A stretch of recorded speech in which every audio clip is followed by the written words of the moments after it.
This is Arizona wide receiver Tet McMillan. And I refuse to overthink this one. 108 yards per game, 110 yards per game, declares early, X-receiver. He does this with 97th percentile height, and he actually uses it to his advantage. You see him like actually extend his arms, pluck the ball out of the air. He's really acrobatic in these jump balls as well. So to me, I just don't want to overthink this one. I think the big thing that we have to talk about is just the athleticism. To me, there's different types of athleticism, and he has one and not the others. He's not going to wow you in the straight line. He's not a jitterbug either in terms of his agility, but there's also the third type to me, which is like hand-eye coordination, the ability to make some adjustments, the ability to sink his hips. I think he can do all of those type of things. So to me, he's not unathletic. He just wins in a different styled way. Yeah, there are parts of Tet's game that are downright awesome, and we've all seen the acrobatic catches that you alluded to. I think his ability to work back towards the football and his quarterback with tight turns is fringing on outstanding for his size, and I actually think he shocks defenders with his long yak speed, when given those free releases and those runways.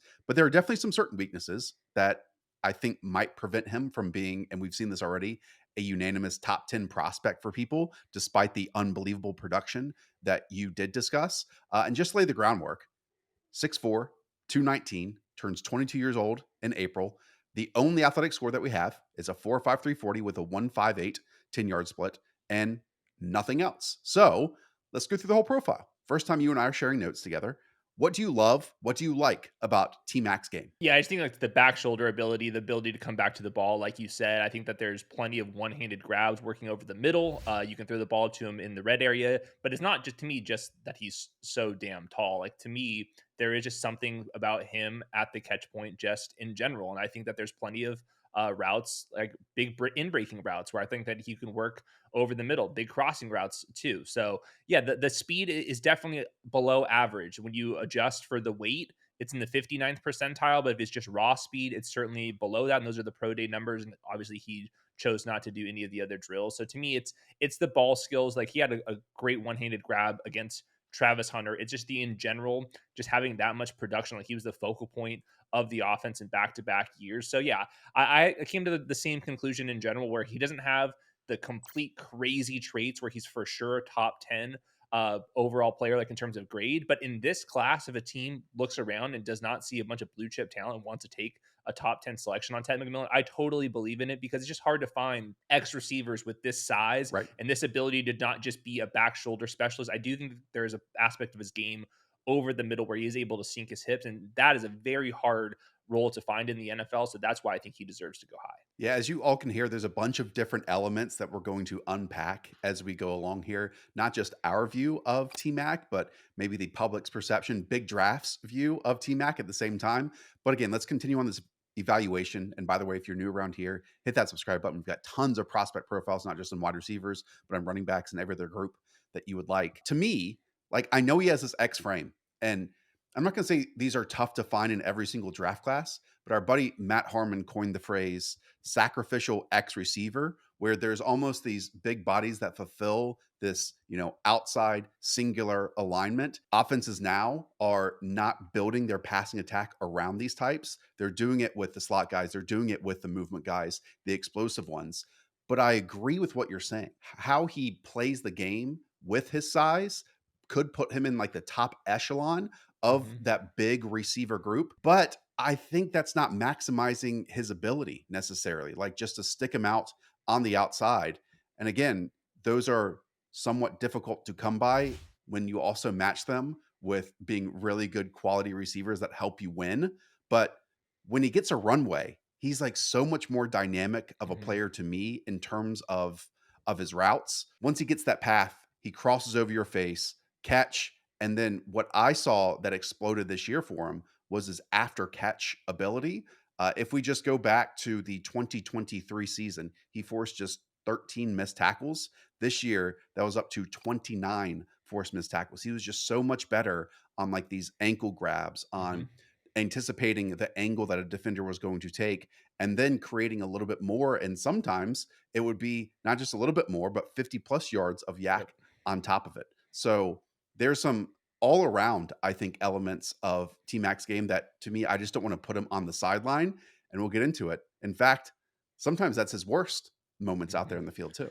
Yeah, my notes I have that he has surprising shiftiness that allows him to create Yes. yards after the catch, and you kind of see the where he lets a guy come flying right across from him. He kind of leans back and then goes and explodes upfield. The other surprising element of that with his size is when he's running these hinge routes or these comeback routes or these curl routes. We'll talk about some other big wide receivers on this channel in other videos. His tight turns are super tight. It's Hmm. one step, no wasted movement, going to get back to the quarterback that, I've had since high school. So I have a great rapport with him on top of it. And I agree with you about the contested catches. To me, though, and this kind of drifts into negative territory, they're like acrobatic, theatrical, one-handed Hmm. rather than, "Oh, I'm going to climb the ladder and be like a power forward and just pluck Correct. this ball off of your head." They both are fantastic, but they were more on like the George Pickens spectrum of things to me, where these are like crazy highlight reel ones Mhm. versus, "Oh, I'm just bigger, stronger, better than you, and it's my ball mentality." The reason why I think that he's gonna be able to run a full route tree is because he can still threaten vertically because defenders are still worried that he's just gonna moss him, and I think that's like completely justified. And there are But some not with the George, speed. yeah, not with the speed, but I'm saying they're still worried about getting beat deep because if a ball is Right. going over the top, he's just gonna be able to pluck it over your head. To me, where his biggest weakness is, and it gives me a little bit of pause, is I don't think that his releases were very good. I think like there's a little Agree. bit of rawness to that. I think that's maybe what you're alluding to by like being stuck on the perimeter is I don't see someone that's just like consistently creating separation right away. To me, like once you get down the field a little bit, once you get to the catch point, I think even yards after the catch wise, that's where I think that his traits really stand out. But I do think there's a little bit of element of his release package and creating immediate separation that's going to have to increase in order for him to be like a true number one wide receiver. Right, like the stationary X, what you're saying, his releases have to get better. I wrote the same exact thing. Against press, they don't fill me with confidence against every single corner. Like his get off and first two strides aren't always sudden or patient. The combination of the two is really how you create that space. And Hmm. because of that, if he then gets stuck within the reaching distance of the corner, then to me, he like fails to generate that red line that we always talk about. That's like 5 yards from the sideline that then gives him space to win on the outside. Now he makes himself right because of those Correct. crazy grabs that he has along the sideline. But just to generate more space for himself, when we already see when space is created for him, either when he's Hmm. working in the slot or off of motion or on those inside breaking routes, that's where he looks spectacular. So if he just, improves on creating more space for a 6'4", 215-pound wide receiver, good things are going to happen. So that brings me to one of my comps here in Okay. Marvin Harrison Jr., which is kind of crazy because this It is is. where some of the flaws showed up as a rookie. But I think over time, these will get fixed, and then you'll have a good player that can run crossing routes, not like wowing you in speed, but you can throw back shoulder fades and you can make acrobatic plays. These guys working over the middle, I think you can see, we definitely saw that with Marvin Harrison plucking the ball and having enough yards after the catchability. And hopefully Tet McMillan can win a little bit better than Marvin Harrison did as a rookie. But I think those guys are similar. Alshon Jeffrey is another guy where definitely made some big plays at the catch point. You're hoping he turns into T. Higgins, who I think, like you said, probably shows more physicality than Tet McMillan has. But those are the type of guys who probably aren't going to be the top 5 best wide receivers in the NFL. But those guys were all very good. They're going to make a ton of money, like we just saw with the T. Higgins contract. I think that's kind of the general range. And to me, even if you're not getting a top 5 wide receiver. You're not getting the Malik Neighbors explosiveness. To me, it's just so hard to find these guys that I'm still going to be willing to go really high in the draft. Just some cool stats out there. Average, 5.1 yards after the catch per reception with an A dot of 13.7 yards. Just 8 screen targets this past Hmm. season. 6 receptions, 4 yards. We see it over and over and over again with a bunch of these wide receivers with big time production. We know with him, it was 1,300 yards this past year, 1,400 yards the year before that. That so often that is the product of easy receptions, space created, and we're just going to run into it and pick up what's there. That's not the case with him. Like rarely any screens. And I think part of that is one, they might have had someone else for that area, but two, the first few steps in his game aren't Yeah. always the best. Now, his target distribution, 24% of his targets, 20 plus yards on the field, 28.5, 10 to 19, and then 42%, Hmm. 0 to 9 yards, and 30, about 8% of his targets were out of the slot. We talked about his game growing. There was a clip that people have been asking me about on Twitter that I think is from a personal vlog of his. Have you seen it? I don't watch football. You know what? You don't watch football? At all. At all. Is it hard to watch film then if you don't like watch film that? Yeah. I don't like watching film either. I don't ever need to watch it by myself because we go over as a receivers group. Key phrases there. I don't watch football. I don't like to watch tape. We watch enough of it as a team and as a position. Do those phrases bother you at all? No, those are just honest and like realistic kind of that's how a lot of NFL players feel. And I think it's different at wide receiver than quarterback. And let's be honest here. You can watch every single one of his targets in a couple of hours. So like, does he need to watch his tape over and over and over again? I'm sure they can call out every single route that he ran already with the amount of tape that he's been watching. So yeah, like there's a lot of guys in the league that like don't love watching football on a Thursday. They just Right. want to go outside. And I think that's okay. That would worry me more as a quarterback who has to process a lot more and is being the leader in front of everybody. If Tet McMillan just wants to go to the meetings and handle that, totally fine. Like zero concern for me. I think people would be surprised by how many NFL players don't actually watch football. Yep. Now, at the same time, we did talk about the releases. If a corner who is talented has done their homework and he understands what type of releases T-Mac likes to utilize, maybe homework can be involved to, create that and change what your tendencies are in the past. Okay. A bunch of other things to cover here, and it's already a 12-minute long video. Again, hit subscribe. Daniel Jeremiah posted this tweet a few days ago in relation to Tet McMillan's 40-yard dash time. Mike Evans was the last 4.50 plus wide receiver to get picked in the top 15. He ran a 4.53 in 2014 and was selected 7th overall. I went back and looked at all of the first round wide receivers and their 40 times. I'm not here to say that the great Daniel Jeremiah is wrong, but he did forget Mike Williams, who ran at his pro day and was clocked in the 4.52 to 4.53 range. So there's basically two of them. Any thoughts on this at large when we're just talking about straight line speed at the position?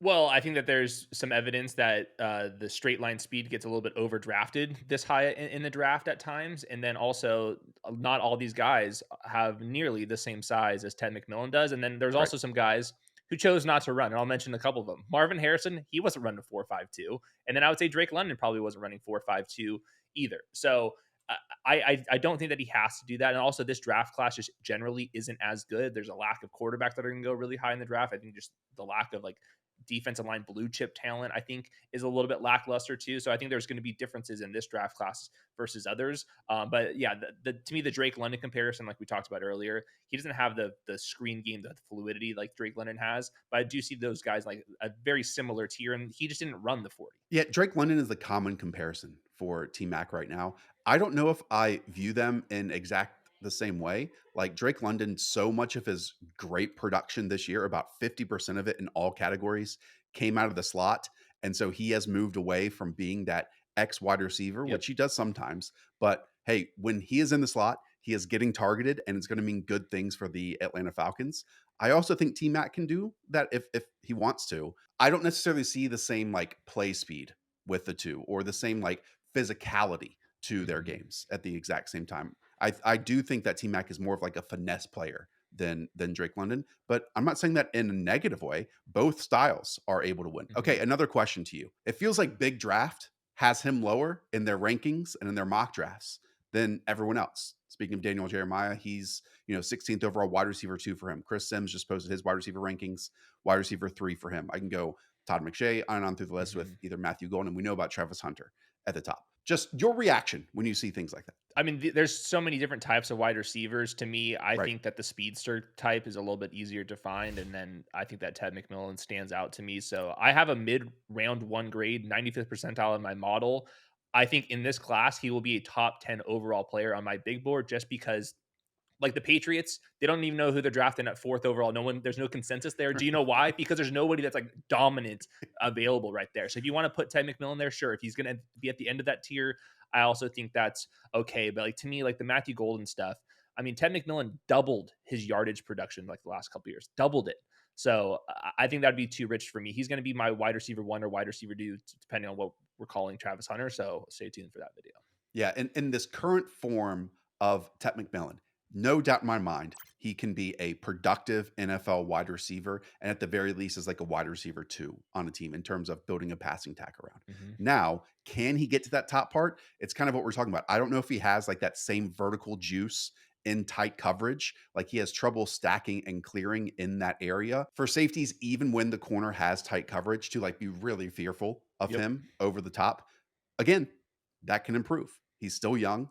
He's still incredibly productive what he's done. And so if that does happen, then he can be like a full field player. And he already has like real fun areas of his game. You might not think it, but like the George Pickens contested style of catches, like really consistently caught my eye. It's like, oh, wow, he is one of these or every other game, if not every game. Yeah, I think that he's a little bit more well-rounded than George Pickens, who I love, agree. There was but the inside breaking routes that he was able to run and attack.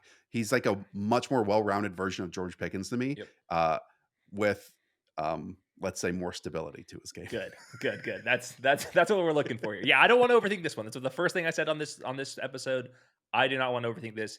Very good player, going to be a number 1 wide receiver. Throw him at the X, and let's see if he can develop to turn into one of the true elites. There it is. All right, all of you, your mission, go and watch the rest of our content. We have tons of running back videos already up, wide receivers and every other position on the way. So subscribe if you're new around here, leave a thumbs up, and we'll check you out in the next one. See ya.